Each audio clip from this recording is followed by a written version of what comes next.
우리는 지금 성탄의 아침을 맞고 있습니다. 하나님께서 인간이 되셔서 이 땅에 오심이 성탄입니다. 성탄은 하나님께는 큰 영광이고 우리에는 큰 기쁨의 소식입니다. 하나님께서 무엇 때문에 인간이 되어서 이 땅에 오셨을까요? 그것은 너무나 분명하게 우리를 구원하시기 위함입니다. 그런데 그것만은 아닙니다. 구원만이 성탄의 목적은 아닙니다. 성탄의 진정한 목적은 하나님께서 우리와 함께 거하시기 위함입니다. 태초에 하나님께서 인간을 창조하실 때에 그 목적은 하나님과 교제하고 인격적인 교류를 하는 그런 창조를 하신 것입니다. 하나님은 처음부터 함께 거할 존재를 창조하신 것입니다. 다른 피조물들은 하나님의 영광을 반사하는 목적으로 창조되었지만 인간만큼은 하나님과 함께 거하면서 그분의 말씀을 듣고 그분의 사랑을 받으며 또 우리는 그 사랑에 반응하여서 하나님께 찬양하고 영광 돌리고 또 그의 말씀에 순종하는 것이 삶의 가장 기쁨임을 삼으면서 살아가는 그러한 존재를 하나님께서 창조하신 것입니다. 그러기 위해서 하나님은 인간을 그분의 형상으로 창조하신 것입니다. 하나님의 형상으로 창조하셨다는 것은 여러 가지 의견들이 많이 있고 현재도 논쟁이 되고 있지만 가장 중요한 것은 무엇인가 하면 하나님과 교제할 수 있는 인격적인 존재로 창조하셨다는 것입니다. 인간이 세상의 그 어떤 피조물보다 탁월한 것은 하나님의 형상으로 창조되었기 때문입니다.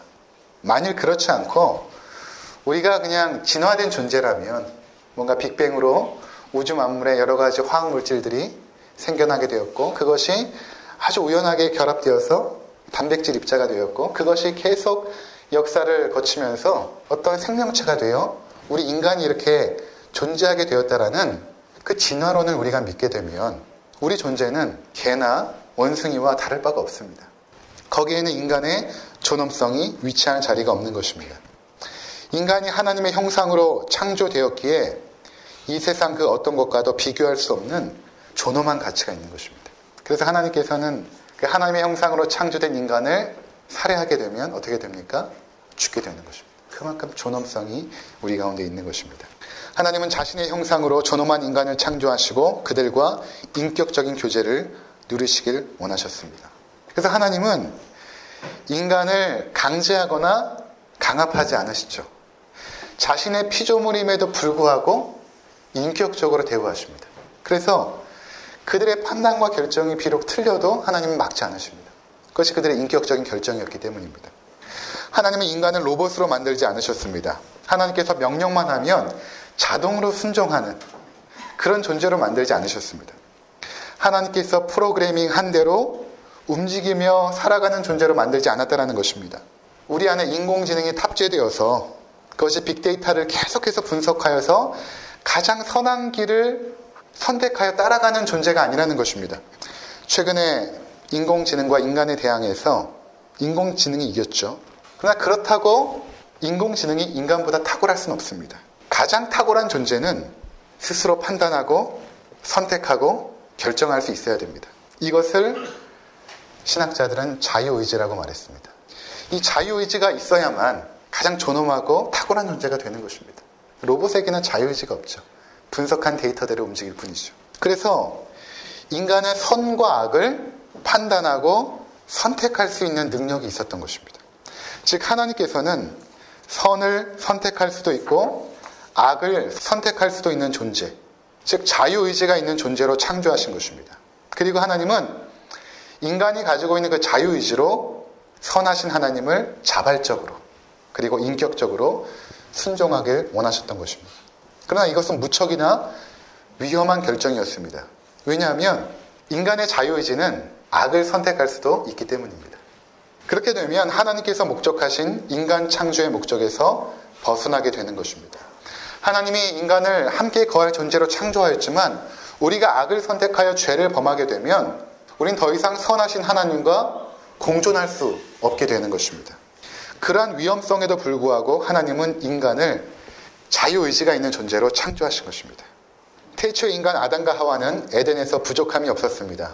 그들은 날마다 순간마다 하나님의 창조를 바라보면서 하나님의 영광을 찬양했고 자신들과 함께 거하시는 하나님으로 말미암아 늘 기쁨이 충만했던 것입니다. 그들이 사단의 유혹을 받기 전까지는 그러했습니다. 그런데 사단은 태초의 인간들에게 찾아와 선악과를 먹으면 너희가 하나님같이 될 것이다, 이렇게 유혹하였습니다. 하나님같이 되어서 이제는 선과 악을 하나님이 규정하신 대로 여기며 살아가는 것이 아니라 너희 스스로 선과 악을 결정하는 판단의 주체자가 되어 살아갈 수 있을 것이라고 유혹했습니다. 선과 악의 주체자가 된다는 것은 곧 하나님이 된다는 것을 의미하는 것입니다. 이젠 더 이상 하나님을 의지하거나 순종하지 않고 내가 원하는 대로 살아갈 수 있는 세상이 되어버리는 것입니다. 우주의 중심에 하나님이 있는 것이 아니라 이제는 내가 우주의 중심에 서는 것입니다. 아침마다 인간은 눈을 떴을 때 하나님이 우주의 중심이며 나는 그분을 찬양하는 존재라고 고백했던 인간이 이제는 아침에 눈을 뜰 때 내가 우주의 중심이라고 선포하게 되는 것입니다. 인간은 마침내 하나님께서 금하신 선악과를 따먹게 됩니다. 이것은 단지 금단의 열매 하나를 먹었다는 의미가 아닙니다. 그들은 하나님을 떠나서 스스로 자신의 인생의 주체자가 되어서 살아갈 것을 결단하는 행동이었습니다. 그들은 하나님이 되고자 한 것입니다. 그런데 이러한 인간의 그 판단과 결정을 하나님이 막지 않으십니다. 이것은 그들의 인격적인 결정이었기 때문입니다. 하나님은 인간의 범죄를 충분히 예방하거나 막으실 수 있는 분이십니다. 하나님이 전능하시고 전지하신데 그것을 알지 못하거나 막지 못하실 분이 아니십니다. 하나님이 이미 다 아셨고 충분히 예방하거나 막으실 수 있었습니다. 그러나 막지 않으십니다. 왜냐하면 자신이 만든 가장 존엄한 인간들의 판단과 결정을 존중하시기로 하신 것입니다. 그만큼 우리를 존엄한 존재로 대하십니다. 범죄한 인간은 스스로의 죄를 자각하게 되었고 더 이상 하나님과 함께 거할 수 없는 존재가 되었습니다. 빛 가운데 계신 하나님은 어둠과 공존할 수 없습니다. 순결하신 하나님 앞에 죄인들은 분해되거나 산산조각 날 수밖에 없습니다. 그러기에 인간은 하나님을 숨게 되었고 하나님은 그 인간을 에덴에서 추방시키셨습니다. 그러나 하나님은 인간을 즉각 심판하지 않으셨습니다. 그리고 놀라운 결정을 하시는데 어떻게 결정하시냐 하면 그 범죄한 인간을 하나님의 사랑의 인격 앞에 굴복되도록, 스스로 굴복되도록 설득하는 길을 선택하신 것입니다. 하나님 결국 강압하지 않으십니다. 인간을 끊임없이 설득하사 마침내는 그 존엄한 하나님의 인격과 그 풍성한 사랑 앞에 스스로 무릎 꿇을 수 있는 길을 하나님께서 예비하시고 이제는 그 길을 세우기로 결정하신 것입니다. 그래서 아담과 하와가 범죄한 그 순간에 하나님께서 뭐라고 말씀하시냐면 여자의 후손은 내 머리를 상하게 할 것이요 너는 그의 발꿈치를 상하게 할 것이니라. 전혀 이해할 수 없는 말씀을 하십니다. 그것을 하나님께서 뱀에게 하신 말씀이거든요. 사단에게 하신 말씀입니다. 사단아, 너는 앞으로 여자의 후손의 그 발꿈치를 조금 상하게 할 것이지만 이제 내가 예비하고 계획한 그 여인의 후손이 나타나게 되면 너의 머리를 박살낼 것이다 라는 전혀 이해할 수 없는 말씀을 하신 것입니다. 그리고 하나님께서는 그 여인의 후손을 준비하는 길을 차곡차곡 예비하시고 준비해 나가셨습니다. 더 이상 하나님의 백성들을 유혹할 수 없게끔 그리하여 인간을 창조하셨을 때 목적하셨던 자신과 함께 거하게 될 그의 백성을 세우겠노라고 약속하신 것입니다. 그리고 하나님은 역사 가운데 그 일을 진행해 나가셨습니다. 그래서 하나님은 아담과 하와를 통하여서 계속해서 후손을 생성하여 번성하도록 그 일을 지속하도록 하셨습니다. 물론 아담과 하와를 통하여 태어난 그 후손들은 부모가 반역함으로 말미암아 태어날 때부터 악의 DNA를 가지고 태어났습니다. 아담과 하와의 자손들은 태어난 이후에 태초의 인간이 가지고 있었던 그 자유의지를 상실해버립니다. 이전에는 우리가 선을 선택할 수도 있고 악을 선택할 수도 있었던 능력이 있었지만 그 이후에 태어난 그 모든 후손들은 어려서부터 생각하는 모든 것들이 악할 뿐이었습니다. 하나님을 대적하는 생각만을 하게 되었던 것입니다. 그들은 더 이상 선을 선택하는 것이 아니라 악을 선택하는 길로 결정되어졌던 것입니다. 그들은 악의 본성을 타고났습니다. 자유의지는 왜곡되었고 악을 탐하고 악을 즐기는 존재로 태어나 살아갔던 것입니다. 그러나 하나님은 여인의 후손을 통해서 그의 백성을 구원할 것을 약속하시고 신실하게 이루어 가십니다. 비록 계속해서 태어나는 인간들이 악할 뿐임에도 불구하고 그 가운데 하나님은 하나님의 약속을 이어갈 자녀들을 계속해서 선택하시고 불러내셨습니다. 아담과 하와 사이에서 가인과 아벨이 태어났죠. 가인이 아벨을 죽입니다. 하나님의 약속이 실패하는 것처럼 보여졌지만 하나님은 셋을 통하여서 그 약속을 이뤄 가셨습니다. 그리고 셋의 후손들이 번성하여서 마침내는 신할 평지에 함께 모여서 하나님을 대적하는 바벨탑을 쌓기 시작합니다. 그때 하나님은 언어를 혼잡하게 하여서 인류를 흩어놓으시고 홍수를 통하여서 인류를 심판하셨습니다. 그것은 인간이 함께 모여서 하나님을 반역하게 되면 스스로 급속하게 자멸할 길이 뻔하기 때문에 하나님께서 언어를 혼잡케 하사 흩어놓으신 것입니다. 그리고 하나님은 그 가운데 노아와 그의 가족을 남겨두시고 하나님의 약속을 이어가게 하셨습니다. 그리고 하나님은 노아의 후손 가운데 아브라함에게 찾아오시고 내가 너의 후손을 통하여서 하나님의 백성을 이루겠다라고 약속을 하십니다. 그리고 그 하나님의 백성의 이름은 바로 이스라엘이었습니다. 그리고 하나님은 이 일을 가나안 땅에서 이루겠다라고 말씀하셨습니다. 하나님은 아브라함을 통해서 한 민족 이스라엘을 구성하시고 그들을 번성케 하시고 강하게 하사 가나안의 우상 숭배하는 족속을 진멸하고 그곳에 하나님을 예배하는 거룩한 백성을 심으셨습니다. 이들은 이제 창세기 3장에서 약속하신 여인의 후손을 예비하고 준비하는 역할을 감당하게 된 것입니다. 그러나 가나안 땅에 들어간 이스라엘은 계속해서 범죄하고 하나님을 대적하게 이릅니다. 그들은 하나님의 율법에 순종하기보다 가나안의 문화에 동화되어져 갔고 마침내 가나안 사람과 다르지 않은 그런 존재가 되었던 것입니다. 그리하여 하나님을 우상처럼 섬기고 우상을 하나님처럼 섬기게 되었던 것입니다. 그 결과 그 고귀했던 인간의 존엄성은 사라졌고 잔혹하고 추악한 악행만이 그곳에 가득하게 되었습니다. 그러나 하나님께서는 그 가운데서도 그의 신실한 백성들을 남겨두셨습니다. 그리고 그들을 통해서 그 약속이 흘러가게 하셨습니다. 근데 이렇게 역사가 진행되는 동안에 하나님의 백성들은 실망하게 되었습니다.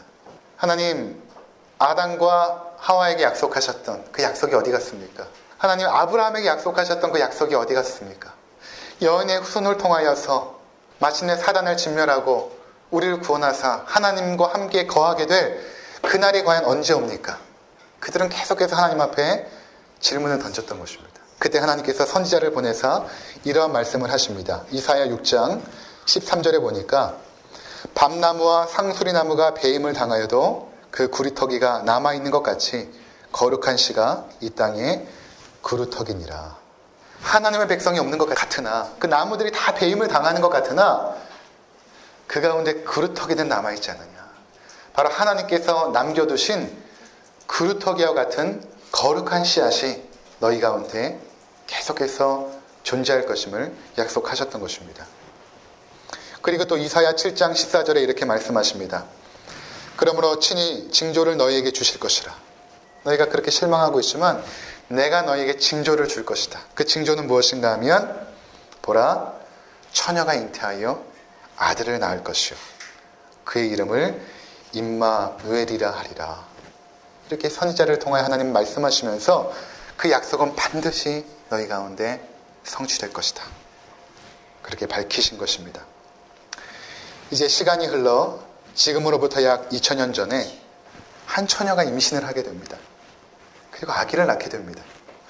처녀가 아기를 낳았으니 이것부터가 신비한 일이었습니다. 이것이 너무나 신비스럽고 믿지 못할 사건이었기 때문에 하나님은 동방에 탁월한 박사 3명을 보내서 이 일이 정말로 진실임을 밝혀내셨습니다. 그리고 한밤중에 양을 치던 목자들에게 나타나 그들에게 음성을 들려주시고 천사들의 찬송을 통하여서 정말로 처녀가 임신하여 아들을 낳게 되었음을 밝히신 것입니다. 창세기 3장에 약속하셨던 여인의 후손이 정말로 태어난 것입니다. 이사야 선지자가 외쳤던 처녀가 임신하여 아들을 낳는 사건이 2000년 전에 베들레헴 땅에서 실제로 일어난 것입니다. 천사들은 목자들에게 이렇게 말하였습니다. 무서워 말라. 보라, 내가 온 백성에게 미칠 큰 기쁨의 좋은 소식을 너희에게 전하노라. 그토록 하나님의 백성이 기대하였던 그 좋은 소식이 천사를 통하여 들려진 것입니다. 오늘 다윗의 동네에 너희를 위하여 구주가 나셨으니 곧 그리스도 주시니라. 너희 가운데 구세주가 태어나셨다. 또 천군 천사들은 이렇게 찬송하였습니다. 지극히 높은 곳에서는 하나님께 영광이요, 땅에서는 하나님이 기뻐하신 사람들 중에 평화로다. 하나님이 그 사건을 영광으로 받으셨고, 하나님께서 약속하신 그 백성들, 이 땅에 하나님께서 기뻐하심을 입은 자들, 그들 가운데 평화가 임하는 놀라운 사건이 일어난 것입니다. 그 말구유에서 초라하게 태어난 그 아기가 바로 우리의 구원자 예수 그리스도였던 것입니다. 하나님께서 약속하셨던 여인의 후손, 우리의 구원자, 우리의 그리스도 예수는 바로 처녀의 몸에서 성령으로 말미암아 잉태되어 이 땅에 오신 것입니다. 성령으로 잉태된 것은 그래야만 인간이 가지고 있는 죄악된 DNA를 피할 수 있기 때문에 그랬던 것입니다. 그래야만 완전 무결하고 순결한 인간만이 우리의 죄값을 담당할 수 있기 때문에 성령으로 말미암아 잉태되어 전혀 거룩하고 전혀 무흠한 하나님의 아들 예수 그리스도께서 이 땅에 태어나신 것입니다.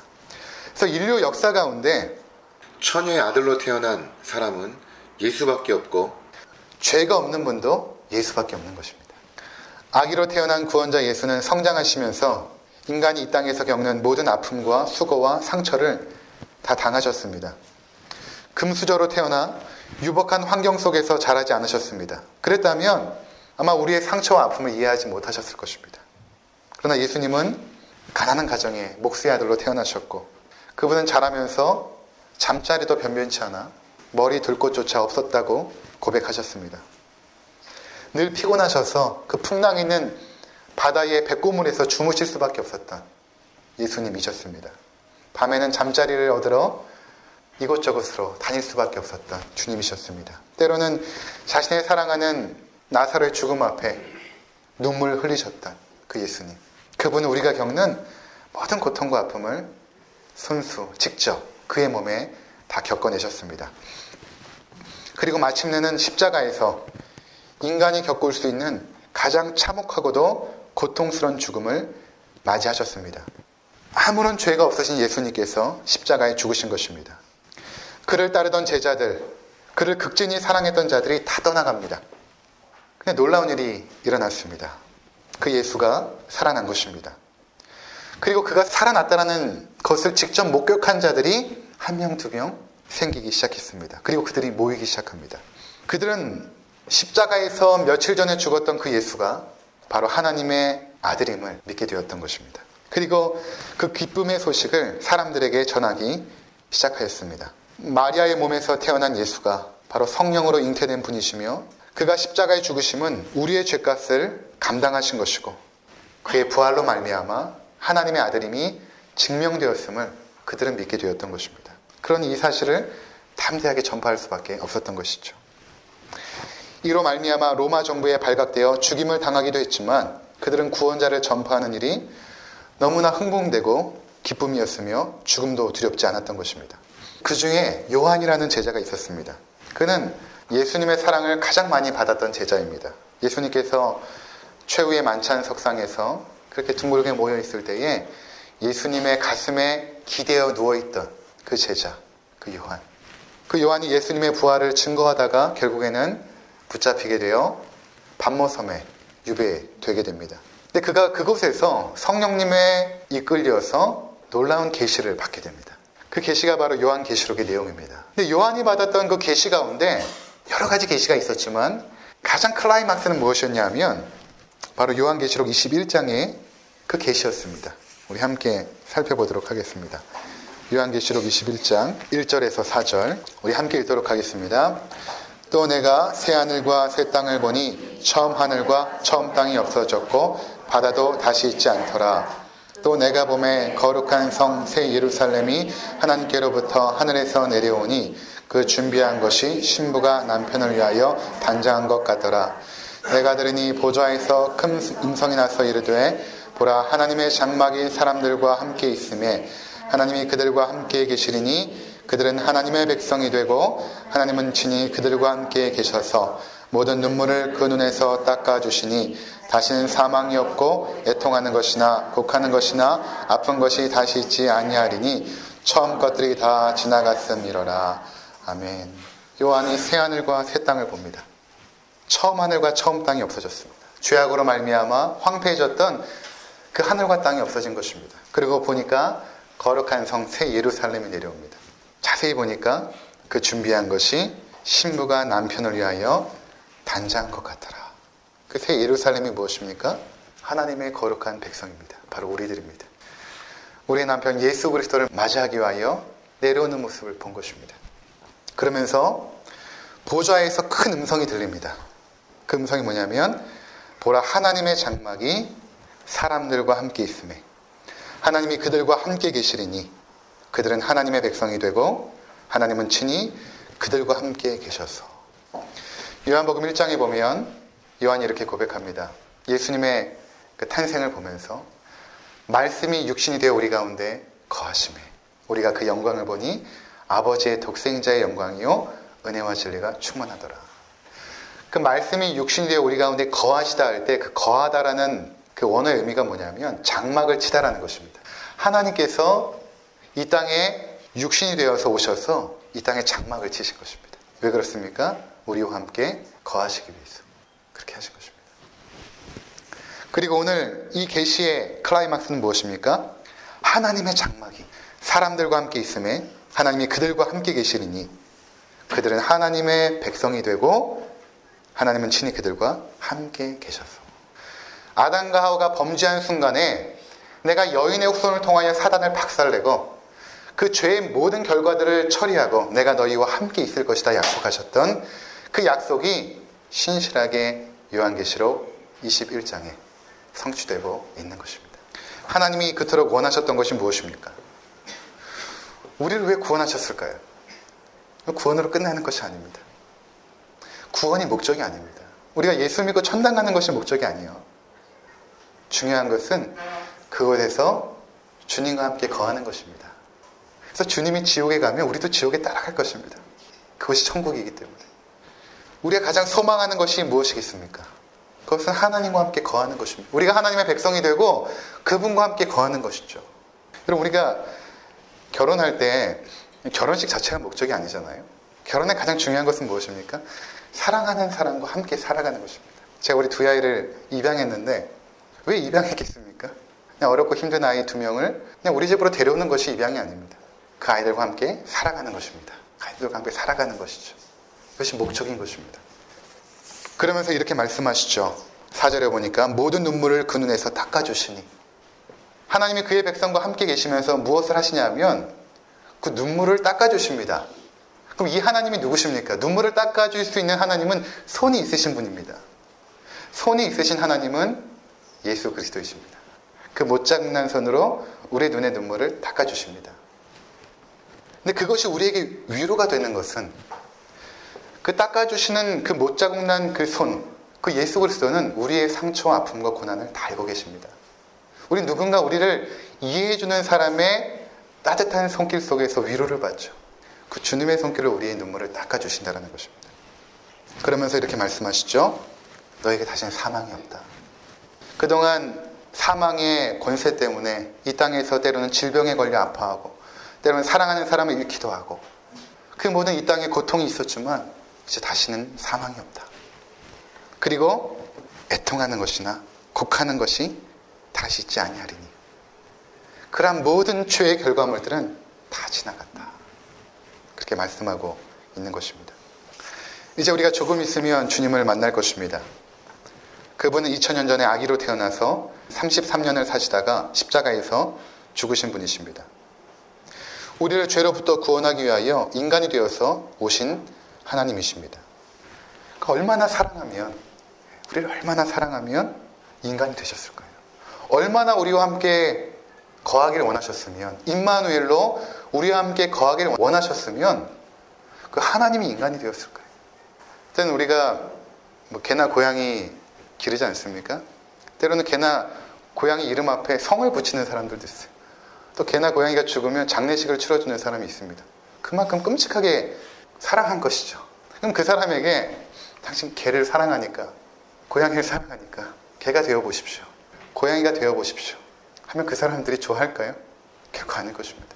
아무리 사랑해도 우리는 개나 고양이가 되지 않습니다. 근데 만유의 주제이시고 전능하시고 전지하신 온 우주 만물의 통치자가 되신 그 창조주께서 우리를 얼마만큼 사랑했으면 인간이 되셨을까요? 그 긍휼과 그 사랑함은 우리가 결코 이해할 수 없는 것입니다.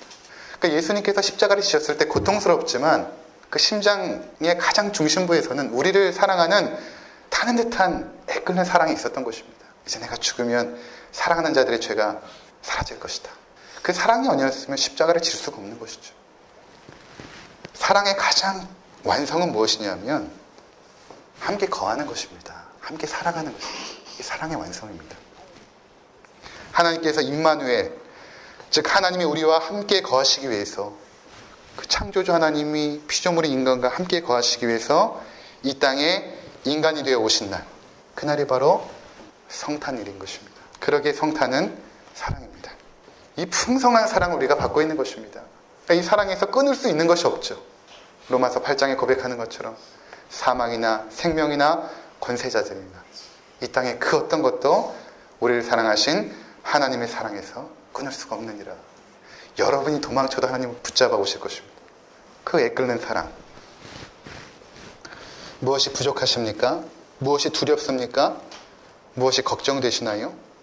그 풍성한 사랑이 우리 가운데 함께 있음을 여러분들이 믿으신다면 그것으로 족한 것입니다. 그것으로 다 된 것입니다. 하나님이 우리와 함께 계시다면 부족함이 없는 것입니다. 그 하나님을 영원토록 찬미하시는 우리 남은 인생길이 되시기를 주의 이름으로 축원을 드립니다. 기도하시겠습니다.